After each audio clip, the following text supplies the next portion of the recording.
everyone, and welcome back to Midnight Brew and Mysteries. This is episode 10, The Haunting of Waverly Hills Sanatorium.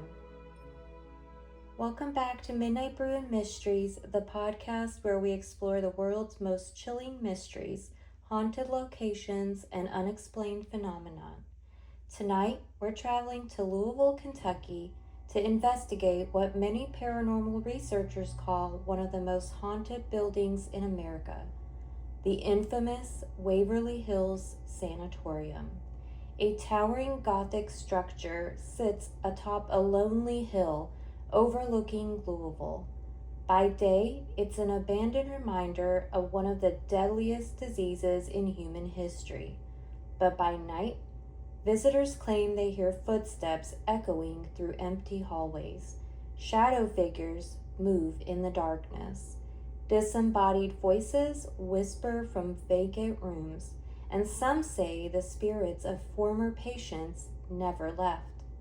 So grab your drink, turn down the lights, and join me as we uncover the disturbing history and terrifying haunting of Waverly Hills.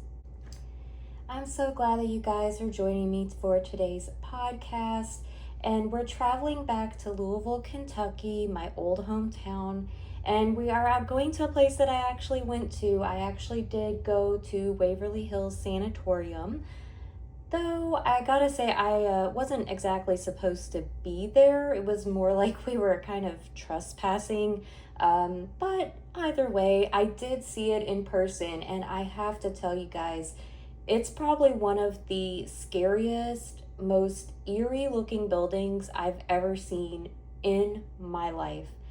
And it's massive. And when I say massive, I mean just imagine a pretty much full-size hospital. Big, huge hospital, totally abandoned, kind of, not necessarily in disrepair, but no windows, just looking very creepy, abandoned, and like it's been sitting there empty for a long time.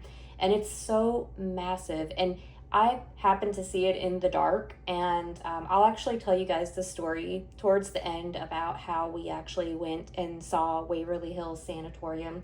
And it was just terrifying. This building is just so massive, so tall, stands right in front of you, and the location is very creepy as well. So I'll tell you guys the story about that at the end. And yes, today's podcast is an audio podcast. I want you guys to also let me know, do you prefer the video podcasts or the audio podcasts? I personally like a mixture of both. I actually like the audio podcast better, but some people do like the video podcast better. So it kind of depends. Like if I'm telling something and I want to kind of show you guys a lot of photos, sometimes I'll do the video podcast, or if I want to share videos with you guys. But I like this audio podcast because I feel like I can make it more creepy, and I love using my voice. And I don't know, I just feel like it comes across differently. So let's go ahead and get started talking about Waverly Hills because there's a lot to cover here. So to understand why Waverly Hills became so infamous, we need to travel back to early 1900s. At the time, tuberculosis, often called the White Plague, was devastating communities across America. Before antibiotics existed, tuberculosis was often a death sentence. And Louisville was hit especially hard by the disease. As cases increased, officials decided to build a dedicated facility where patients could be isolated and treated. In 1910, Waverly Hills Sanatorium opened its doors as a small facility for tuberculosis patients. Which, by the way, I just want to put a side note here. When they say small facility, yeah. But what they're talking about is the original Waverly Hills Sanatorium was very small, and they ended up expanding, making it a larger hospital because there was so many cases of tuberculosis. As the epidemic worsened, a much larger hospital was built and opened in 1926. At its peak, hundreds of patients lived there at one time. Patients spent months or even years inside the building, and doctors believed fresh air and sunlight were the best treatments available. Many patients slept outdoors on open air porches year round, even during freezing Kentucky winters. And as someone who has lived a majority of my life in Kentucky, when I tell you guys the winters are cold, they're cold. Like there's 10-degree days, 5-degree days, days where it's below zero. So the fact that they had these people sleeping outside in the open air, even in the winter, is crazy to me. Others endured painful and experimental procedures intended to slow the disease. For many, Waverly Hills became the last place they would ever see. Before we talk about ghosts, it's important to picture the place itself. Waverly Hills doesn't look like a typical hospital. Perched on a hill overlooking Louisville, the massive 5-story structure resembles something out of a Gothic horror novel. The 1926 building was designed in a Tudor Gothic style with long wings stretching outward from the center section. From above, the building almost resembles a giant bat with its wings spread. The exterior is built from red brick and concrete, giving it a cold, fortress-like appearance. And inside, endless hallways seem to disappear into darkness. Rows of patient rooms line both sides of the corridors. Large windows once allowed sunlight and fresh air to flow through the building because doctors believed clean air was one of the best weapons against tuberculosis. Many of the upper floors contained open-air porches where patients spent hours and sometimes entire days lying in beds exposed to the elements. Today, peeling paint hangs from the walls. Rust stains streak the ceiling. Broken windows allow wind to whistle through empty rooms. And at night, flashlights barely penetrate the darkness beyond the long hallways. Visitors often describe feeling as if the building itself is alive. Not because the ghosts they see, but because Waverly Hills feels like a place where history truly never left. And perhaps that's why so many people believe the spirits never left either. So this next section covers what is known as the body chute. It's actually just a tunnel that basically went from kind of a driveway type looking area where the ambulances and the vehicles would come to bring the patients, and they would bring them up through that body chute, and also those that passed away were brought out through the body chute. And because they didn't want patients to feel discouraged and see patients either leaving or coming into the building, they built this body chute area so that way the patients would be basically oblivious to it. They wouldn't see it, and it wouldn't alter their healing. It's one of the most unsettling parts of Waverly Hills.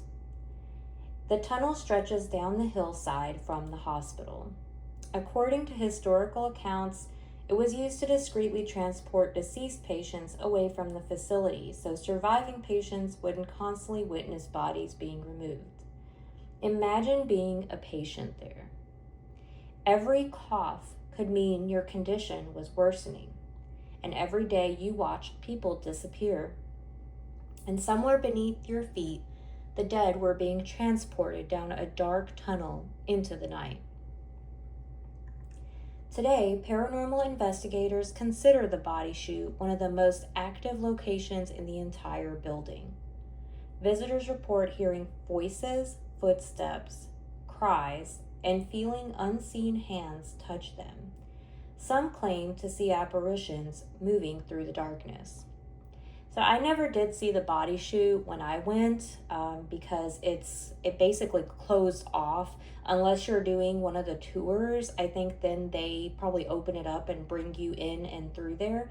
And yes, I said tours. There's actually a haunted house that goes on every Halloween there where you can actually go through the body chute, and you can also tour Waverly Hills. And there is also a tour that you can do of the entire building, I think year round. and the body chute is one of the locations that you can see. Another haunted area of Waverly Hills is room 502, which ironically is actually the area code for Louisville. No discussion of Waverly Hills would be complete without room 502.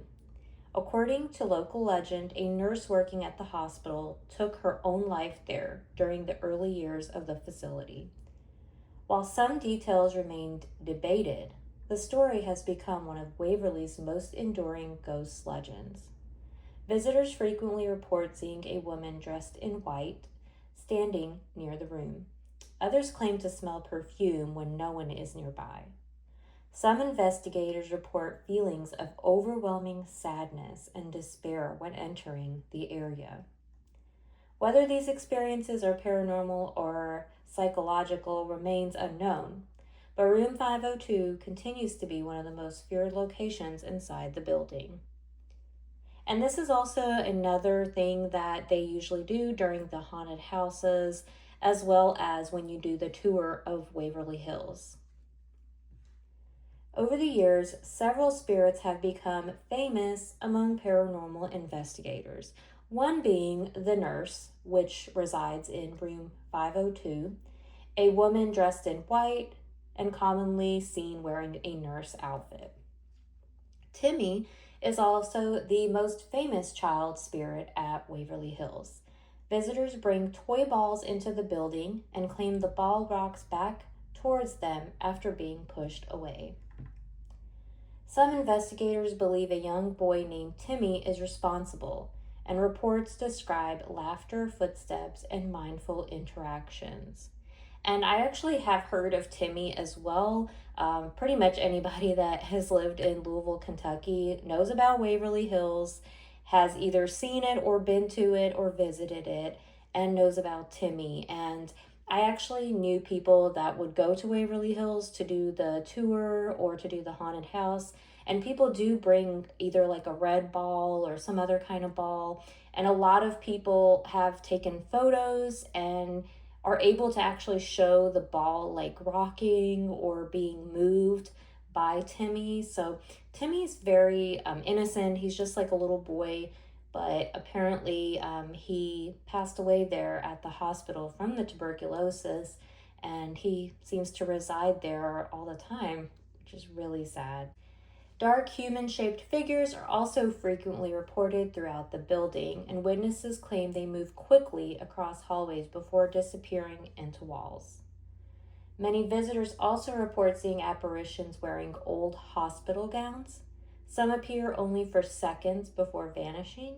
Others are seen standing at the ends of hallways watching visitors.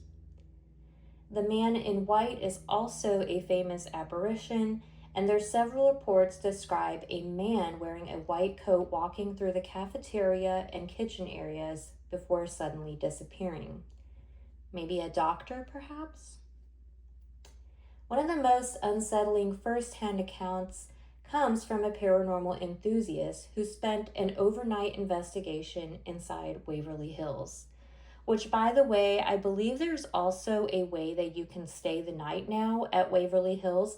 It was a thing, and then I think after COVID, they kind of stopped it for a while, but I think they've brought that back. So if you ever wanted to stay inside a haunted, abandoned hospital, Waverly Hills would be the place for you.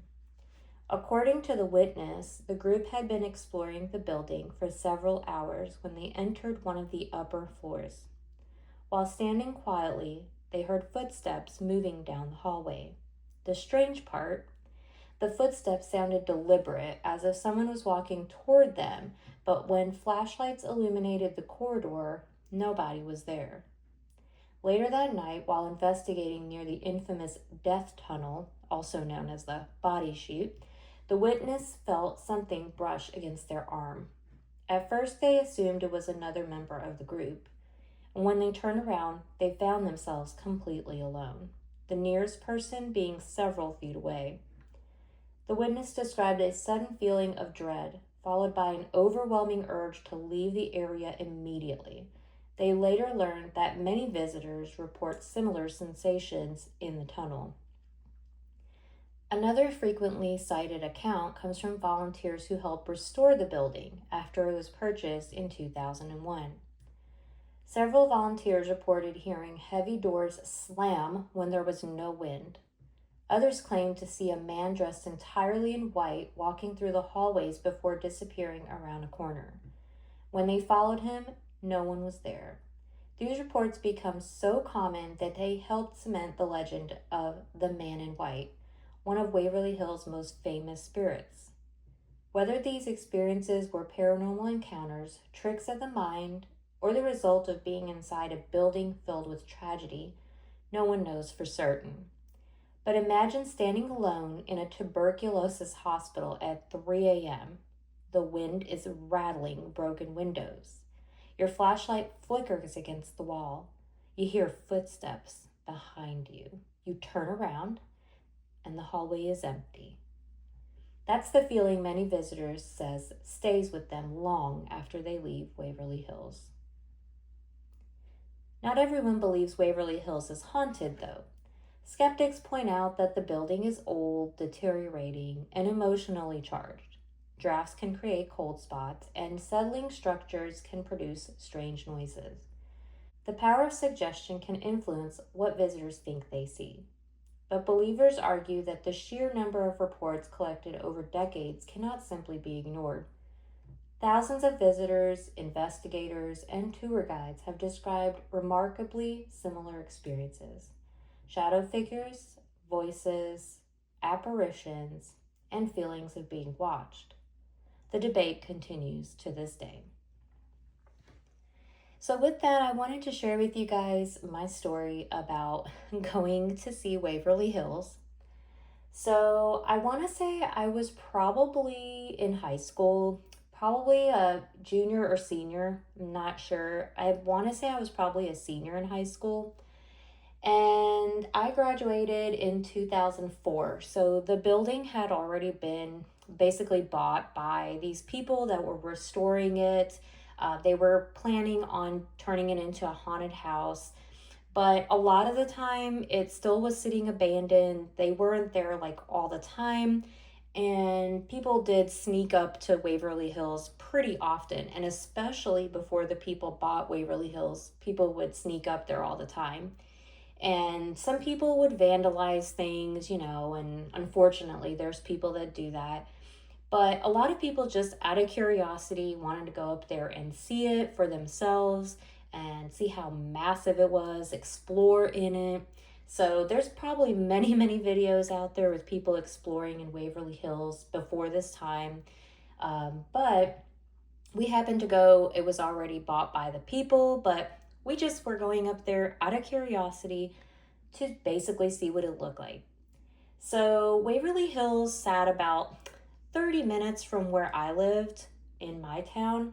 And so we all piled up in the car, including my now husband. Back then, he was just my boyfriend. And we all piled up in this one guy's car that was a friend of my now husband's. And we basically started the drive to Waverly Hills. Got there, and the area around Waverly Hills is not exactly the best area. It's kind of a sketchy area, actually, and it used to be really nice, but over the years, it's just become very, very sketchy. Just, you wouldn't want to walk out there at night. I wouldn't, anyways. And so I can't exactly remember how you actually got to Waverly Hills, but I believe that the gate was closed. There was a gate that was locked. So we had to park at some apartment buildings that kind of sat at the bottom of the hill. So you see Waverly Hills sometimes when you're driving down the road there, and you can basically look up, and on top of the hill, you kind of see it, but there's a lot of woods. So unless you're like, I don't know, at a really high point, it's still kind of hard to really get to see it. But it is up there, and it's there because you can see parts of it. You just can't see the whole building. Lots and lots of woods around, many, many trees, and at night, very, very dark. I mean, very dark. And so we got there, we parked the car, and we basically had to sneak up through these woods, up the hill, all the way up to where Waverly was. So we snuck through these woods, which was pretty scary in itself. It was extremely dark. I'm not even sure if any of us even had a flashlight. I don't really quite remember. I think phones came with flashlights at the time, but I'm not sure if we had one. But either way, we snuck all the way up to Waverly. And somehow, while we were all sneaking up through the woods, we got a lot of those burrs stuck to our clothes, those like spiky little balls that get stuck to your clothes. We were like covered in them, like literally covered in them. And we got to the very top and we basically walked up like this little dirt road area.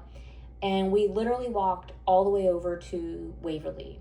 And we looked out, and I just kind of can remember it now. I mean, it's been a very long time, but I remember looking out and it was just this massively tall building. Just very tall, huge, just I can't even like describe to you guys how big, literally as if you had seen an entire hospital building abandoned and empty and very creepy at night, pitch black. That's exactly what it looked like. I believe at the time when we saw it, they were trying to put windows in, but not all of the floors had windows, so a lot of the windows were missing. And we basically came in through kind of the back of Waverly Hills, so I didn't really see the front entrance. I mostly just saw the back of the building. And it was the most scariest, creepiest looking building that like I've ever seen. And we were actually kind of scared to actually even go any further. It just looked so creepy. Not lit up very well. You can see it, but you can't see it in like great detail. But I just remember the sheer size of it rising up in the darkness and how big it was and how scary. So we all went ahead and decided we were going to try to walk towards Waverly Hills and possibly go inside and explore around. And it was at that time when we started walking towards the building that we heard people walking up behind us. And we literally were thinking, what is going on? And then the people said, hey, stop where you're walking. You're trespassing here. And we were like, what the heck? And we all like jumped in the bushes because we were so scared. We're like, oh my gosh, is it the police? Like, or is there some kind of security guard here? And we jumped into the bushes and the woods and everything. And the people were saying, you can come out. We're not going to call the police. You're not going to get in trouble. Just come on out. And so we came on out. And it was basically just like a group of people. And so they basically told us that they're the owners of Waverly Hills Sanatorium and that they were there basically restoring the building and that they're going to be turning it into a haunted house, but that they have an office there and they usually do stay in the office and take shifts and stuff being in the office because there is so many people that come up there and trespass and wander around, and they don't want anybody vandalizing the building any further because it did get quite vandalized. People would write graffiti in there and break things, and so they were really trying to protect the building, which I totally understand now, but back then I was just like, oh my gosh, they gave us this big scare. We thought we were going to get in such trouble. I wish we would have been able to go inside, and we asked them if they could let us go inside, but they said that unfortunately they don't allow anybody inside, but they're going to start doing tours soon. So if we want to see it, we can, go ahead and schedule a tour, of course. But even to this day, I can just remember how big it was and how just massive, and it was definitely a very creepy building, has a very scary kind of look to it. And I just could imagine back in the day when it was a fully functioning hospital, how interesting it would have been to just be able to see that in person. And it's just amazing to think that tuberculosis was such a massive disease back then that they had to create an entire building like this to basically care for these patients. So it's just crazy to me. And now, actually, in Louisville, they take tuberculosis very seriously. I actually worked with someone who ended up getting tuberculosis, and it was very scary. We all had to get tested for tuberculosis to make sure we didn't catch it from them. And it's just a very, very scary disease. But back then, it was even more scary because they really didn't have treatments for it. So they believed that if you went to a place like this, a sanatorium, you could get fresh air, you could get sunshine, and that it was good for you. But more than anything, they were basically isolating these people from the rest of the population to help it stop spreading. With tuberculosis, it's more of a dry cough, a very dry cough that you're actually like physically bleeding from your throat, usually, and you're bleeding and you're coughing up a lot of blood. So it's just a very scary disease, and a very interesting history there in Louisville, Kentucky, and a very scary place. But if you're someone that loves abandoned hospitals, historic abandoned like buildings, even though it's not quite so abandoned anymore because it's getting a lot of use as, you know, an attraction basically now. But if that sounds like your jam, I think you would absolutely love going to Waverly Hills Sanatorium. If you go like around Halloween, definitely check out the haunted houses. Or if you want to book a tour or the overnight stays, it's very amazing as well. And I think it would be very enjoyable for you if that's your kind of thing. So whether Waverly Hills Sanatorium is truly haunted or simply a monument to human suffering is ultimately up to you. What cannot be denied is its tragic history. Thousands of people came to Waverly Hills hoping to survive. Many never left. And today their stories linger with the crumbling walls, dark corridors, and silent rooms of one of America's most infamous paranormal locations. So the next time you hear a whisper in an empty hallway or footsteps where nobody stands, you may want to ask yourself, is it your imagination? Or is someone still wandering the halls of Waverly Hills? Good night, and keep questioning the unexplained. So before I say goodbye, I just want to say a big thank you because this is episode 10, and this is the end of my very first season. I can't even believe it. I want to say a humongous thank you to every single person who has tuned in for my podcast this season. And I am coming back for season 2. I'm just going to be taking a 2-week break. So today is, oh my gosh, my calendar will not load. So today's podcast is the 16th. So I'm going to be taking a 2-week break, and the podcast will be returning on July the 7th. So I'm just taking 2 weeks break to basically think of some new, fresh ideas for you guys. Just kind of take a little break from it in general, but also to kind of get inspired, get motivated, think of new ideas. And if you guys do have any requests for some kind of episodes you would like to see, I hope you'll leave them in the comments. But more than anything, just want to say a huge thank you, whether you listen here on Spotify or you tuned into the Midnight Brew Mysteries YouTube channel. I just really appreciate every single one of you, and I mean that wholeheartedly, because you didn't have to sit here and listen to this. You could have passed it up, went to another podcast, but the fact that you spent time with me really means a lot to me, and I'm very, very thankful for every single person that has come by and given me their time. So thank you guys. I hope you enjoyed the first season. The second season is going to be even better than the first season. So if you haven't already, be sure to follow the podcast or follow and subscribe to the Midnight Brew Mysteries YouTube channel. And I hope that you guys will join me back here in 2 weeks for a fresh new season of the podcast. Thank you again, guys. You all mean so much to me, and I will see you next season. Take care, guys. Bye.